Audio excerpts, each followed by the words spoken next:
আগামীর বাংলাদেশ বিনির্মাণের জন্য এক সুবর্ণ সুযোগ আমাদের সামনে এসেছে। 2026 সালের শুরুতে 3 জানুয়ারি ঢাকায় মহাসমাবেশ আয়োজন করতে চায় বাংলাদেশ জামায়াতে ইসলামী।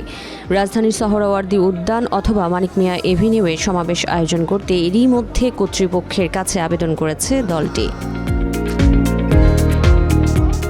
জামায়াতে ইসলামীর সহকারী সেক্রেটারি জেনারেল এহসানুল মাহবুব জোবায়ের টিভিএসকে জানান, দেশব্যাপী চলমান আইনশৃঙ্খলা পরিস্থিতি, সন্ত্রাসী কার্যক্রমের প্রতিবাদ ও ইনকিলাব মঞ্চের মুখপাত্র শহীদ শরীফ ওসমান হাদির হত্যার বিচার দাবিতে এই আয়োজন হবে।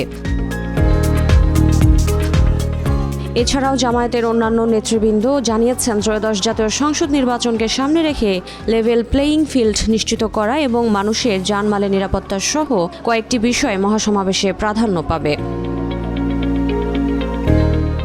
এদিকে বার্ষিক সদস্য সম্মেলনের ঘোষণা দিয়েছে বাংলাদেশ ইসলামী ছাত্র শিবির।